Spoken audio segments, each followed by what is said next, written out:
Hello guys, welcome back to our channel simplified study official. तो guys आज की इस वीडियो में हम पढ़ने वाले हैं बीकॉम 6 की फाइनेंशियल मैनेजमेंट की बुक से चैप्टर डिविडेंड पॉलिसी। तो गाइस आज की वीडियो में हम डिविडेंड पॉलिसी के थ्योरी पार्ट करने वाले हैं एंड इंपॉर्टेंट क्वेश्चंस करेंगे प्रीवियस ईयर के। सो वीडियो को स्टार्ट करते हैं, बट वीडियो को स्टार्ट करने से पहले चैनल पे न्यू हो तो चैनल को सब्सक्राइब कर लो एंड इस वीडियो को लाइक एंड शेयर करना बिल्कुल मत भूलना। So without wasting our time let's start the video. तो सबसे पहले 2010 एंड 2005 में ये क्वेश्चन आया हुआ है, डिफाइन डिविडेंड पॉलिसी या फिर what is dividend policy, who takes dividend decision. ठीक है, तो सबसे पहले देखेंगे डिविडेंड पॉलिसी में क्या होता है। तो गाइस डिविडेंड पॉलिसी में जो आपकी डिविडेंड पॉलिसी है उसमें कुछ डिसीजंस होते हैं आपके। ठीक है, पहला होता है कि कितना आपका जो प्रॉफिट है या फिर कितनी आपकी जो अर्निंग्स है उसे आपने डिस्ट्रीब्यूट करना है अपने शेयर होल्डर्स के पास, या फिर जो आपके पास अर्निंग है उसका कितना हिस्सा आपको अपने पास रखना है। ठीक है, और बाकी आपको शेयर होल्डर्स को दे देना है। ठीक है, और थर्ड क्या है, to retain some earning and to distribute remaining earning. For example मान लो आपकी अर्निंग 1 साल की 10 लाख हुई है। ठीक है, तो आपने ये सोचा कि मैं जो 10 लाख में से 4 लाख है वो मैं रिटेन करके रखूँगा अपने बिजनेस के लिए। ठीक है, उसे रिटेन करके रखेंगे और जो 6 लाख है वो आगे क्या कर देंगे, हम डिस्ट्रीब्यूट कर देंगे शेयर होल्डर्स में। ठीक है, तो इसमें मेन ऑब्जेक्टिव जो है कंपनी का वो डिविडेंड पॉलिसी का यही होता है कि शेयर होल्डर्स की जो वेल्थ है उसे इंक्रीज़ किया जाए। ठीक है, डिविडेंड पॉलिसी इस तरीके से बनाते हैं कंपनी, इस तरीके से बनानी चाहिए जिससे जो शेयर होल्डर्स की वेल्थ है वो मैक्सिमाइज हो एंड कंपनी को भी कोई नुकसान ना हो। मतलब आप ये कह सकते हो कि एक गुड डिविडेंड पॉलिसी वो होती है, वो डिविडेंड पॉलिसी होती है जो शेयर होल्डर्स की वेल्थ को क्या करे, इंक्रीज़ करे, बढ़ाए। नेक्स्ट है who takes dividend decision, dividend decisions कौन लेता है। ठीक है, तो ये सबसे पहले देखेंगे डिविडेंड डिसीजन क्या होता है। तो डिविडेंड डिसीजन एक ऐसा डिसीजन होता है जिसमें हम जो नेट प्रॉफिट्स हैं कंपनी की उसे आगे डिस्ट्रीब्यूट करना है, वो मतलब डिविडेंड डिस्ट्रीब्यूट करना है आपको शेयर होल्डर्स, जो कंपनी के शेयर होल्डर्स हैं उनमें आपको डिस्ट्रीब्यूट करना होता है। जो डिविडेंड डिसीजन है ये बोर्ड्स ऑफ डायरेक्टर के थ्रू लिया जाता है एंड उसके बाद रेकमेंड किया जाता है शेयर होल्डर्स तक, ताकि वो उनकी फाइनल अप्रूवल मिल जाए। एनुअल जनरल मीटिंग में ये सारा होता है कंपनी के लिए। नेक्स्ट है आपका क्वेश्चन 2000 एंड 2013 में ये क्वेश्चन आया हुआ है, explain different types of dividend policy या फिर what do you understand by stable dividend policy. ठीक है, तो सबसे पहले इसके टाइप्स देख लेते हैं डिविडेंड पॉलिसी के। ये टोटल आपके 3 टाइप्स आ जाते हैं। पहला है आपका conservative dividend policy. Conservative dividend policy वो पॉलिसी होती है जिसमें जो कंपनी होती है वो मिनिमम पॉसिबल कह सकते हो उनकी अर्निंग जितनी भी होती है, कंपनी की जितनी भी अर्निंग हुई कम से कम वो क्या करते हैं अपने शेयर होल्डर्स को देते हैं और बाकी उसे क्या कर लेते हैं, रिटेन कर लेते हैं। ठीक है, रिटेन क्यों करते हैं, ताकि वो री इन्वेस्टमेंट कर सके अपने बिजनेस में लिए। ठीक है, मतलब इसमें जो पे आउट रेशो होती है, पे आउट रेशो का क्या मतलब है, जो डिविडेंड है वो आपने अपने शेयर होल्डर्स को देना है, वो क्या होती है, पे आउट रेशो आपकी क्या होती है, कम होती है।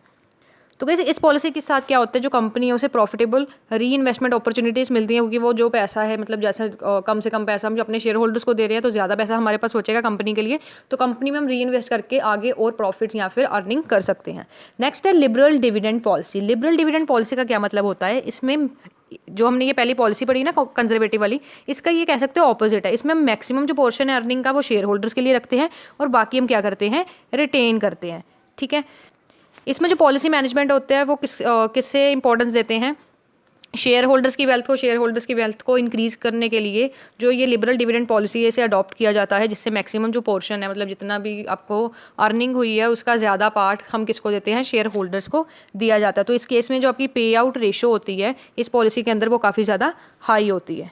ठीक है, और ये जो पॉलिसी है वो कंपनीज ज़्यादा यूज़ करती हैं जिसके अंदर कह सकते हो कि उनके पास ज़्यादा प्रॉफिटेबल री इन्वेस्टमेंट अपॉर्चुनिटीज़ नहीं होती हैं। नेक्स्ट है stable dividend policy. Stable dividend policy जो ये मतलब कह रही हूँ ना, स्टेबल डिविडेंड पॉलिसी है, 5 मार्क्स के लिए भी आ जाता है कई बार। ठीक है, अकेला आपको पूछ सकते हैं what is stable dividend policy, तो पढ़ते हैं। स्टेबल डिविडेंड पॉलिसी का क्या मतलब होता है। अब स्टेबल का क्या मतलब है, एकदम कांस्टेंट है ना, तो इसमें जो डिविडेंड है वो नंबर ऑफ ईयर्स तक मतलब मान लो 10 सालों के लिए या 20 सालों के लिए क्या रहेगा, सेम रहने वाला है। ठीक है, चाहे अर्निंग आपकी अप जाए चाहे डाउन जाए, अगर आपको अर्निंग ज़्यादा हो रही है तभी भी आपको इतना डिविडेंड पे करना ही करना है, कम हो रही है तो ये मतलब जितना ये अर्निंग है या जितना डिविडेंड आपको शेयर होल्डर्स को पे करना ही होता है। तो अब जो ये स्टेबल डिविडेंड पॉलिसी है इसके अंदर भी आपके 3 तरीके आ जाते हैं। पहला है constant dividend percentage. Constant dividend percentage का क्या मतलब है, इस पॉलिसी के अंदर आपको सर्टेन परसेंटेज जो है डिविडेंड का उसे रेगुलरली पे करना ही करना है। मान लो आपने अपने शेयर होल्डर को 10% या फिर 5%, जितना भी आपकी अर्निंग होगी, जितना भी आपका डिविडेंड होगा उसका आपने पे करना ही करना है। ठीक है, तो इसका एक एग्जांपल, मान लो कंपनी ने रेगुलर डिविडेंड 10% पे करना ही चाहे उनको जो डिविडेंड है वो ज़्यादा हो चाहे कम हो। नेक्स्ट है कांस्टेंट डिविडेंड पर शेयर। इसके अंदर क्या है, कंपनी को रेगुलरली सर्टेन अमाउंट पर शेयर पे देना ही पड़ेगा। मान लो एक शेयर मान लो 100 रुपये का, ठीक है, उसके अंदर आपको क्या है 3 रुपये का जो शेयर है उसके हिसाब से 3 रुपये आपको डिविडेंड पे करना ही करना है, ठीक है। नेक्स्ट है constant dividend pay out ratio. इस पॉलिसी के अंदर जो सर्टेन कह सकते हो प्रॉफिट का कुछ परसेंटेज जो है वो शेयर होल्डर्स को एज ए डिविडेंड दिया जाता है। इसका एग्जाम्पल मान लो कंपनी ने 75% डिविडेंड पे आउट रेशियो को क्या किया है, अडॉप्ट किया है। तो इसके अंदर क्या होगा, मान लो एक शेयर 100 रुपये का है तो उसकी अर्निंग जितनी भी होगी 75% जो है शेयर होल्डर्स को by the way of dividend provide किया जाएगा। तो मान लो अगर 10 रुपये का एक शेयर है, ठीक है, तो उसके कह सकते हो डिविडेंड आपको कितना पे करना है, 7.50, ठीक है, 7.5 आपको क्या करना है, डिविडेंड पे करना ही करना है। नेक्स्ट है what is stock dividend, what are its advantages. ये अप्रैल 1995 में आया हुआ है। और गाइस जो मैं आपको ये पढ़ा रही हूँ ना, ये नोट से आप देख रहे हो, ठीक है, ये काफ़ी इजी नोट्स हैं। इसका मैं लिंक ना आपको डिस्क्रिप्शन में दे दूँगी जिससे आप इजीली ये सारे टॉपिक्स को कवर कर सकते हो, लर्न कर सकते हो, ठीक है। उसका लिंक भी मिल जाएगा आपको डिस्क्रिप्शन में, एंड साथ ही साथ मैं प्लेलिस्ट का लिंक भी दे दूँगी।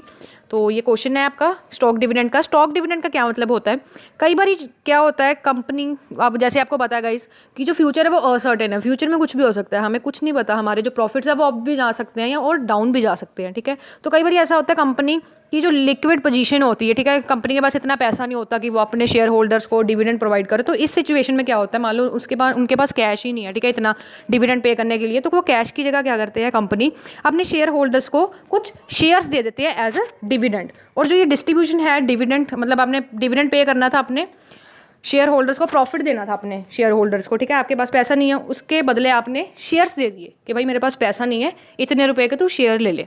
तूने उसको, आपने क्या किया, उसको शेयर्स प्रोवाइड कर दिए। अब जो ये डिविडेंड है जो अपने शेयर्स के फॉर्म में अपने शेयर होल्डर्स को दिए हैं उसे हम कहते हैं स्टॉक डिविडेंड।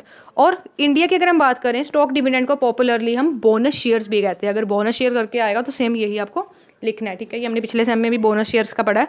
अब इसके बाद पढ़ेंगे एडवांटेजेस ऑफ स्टॉक डिविडेंड। क्या क्या एडवांटेजेस हैं स्टॉक डिविडेंड के। पहला है ये कंपनी की लिक्विडिटी को प्रिजर्व करके रखता है। नेक्स्ट है इनएक्सपेंसिव मेथड है, ठीक है, इंटरनल फाइनेंस को रेस करने के लिए। कैपिटल बेस को ये ब्रॉडर करता है। कंपनी की जो इमेज है उसे इम्प्रूव करता है स्टॉक डिविडेंड। टैक्स एडवांटेज आपको मिलता है, ठीक है, एंड हमारे फ्यूचर डिविडेंड है वो क्या होता है, इंक्रीज होता है, ठीक है।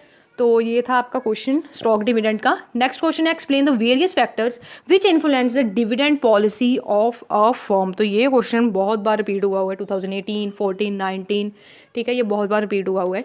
तो कौन कौन से फैक्टर्स है जब आप डिविडेंड पॉलिसी अपनी बना रहे हो वो आपको ध्यान में रखना है। पहला है legal restriction under companies act 2013 के अंदर आपको सारी लीगल प्रोविजंस देखनी है, उसके अकॉर्डिंग आपको अपनी डिविडेंड पॉलिसी बनानी है। नेक्स्ट है availability of divisible profit.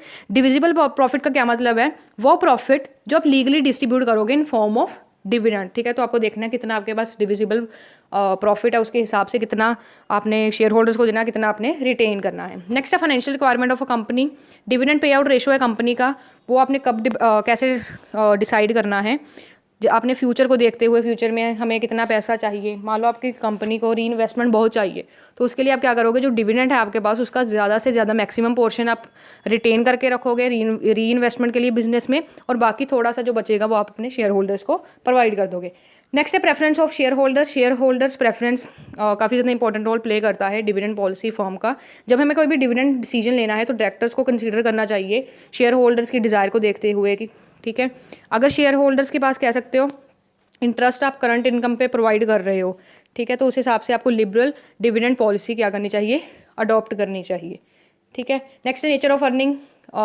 Dividend decision important जो कह सकते हो फैक्टर है, नेचर ऑफ अर्निंग, आपको अर्निंग किस तरीके से हो रही है, क्या नेचर है अर्निंग का, उस हिसाब से आप क्या कर सकते हो, डिविडेंड पॉलिसी बना सकते हो। मान लो आपको अर्निंग डिविडेंड है हर साल इतनी होती है, उससे ज़्यादा होती है, कम होती है, ठीक है, तो उस हिसाब से आप क्या कर सकते हो, जो हमने अभी पढ़ा था ना, एक पॉइंट पढ़ा था, स्टेबल डिविडेंड पॉलिसी आप रख सकते हो, ठीक है।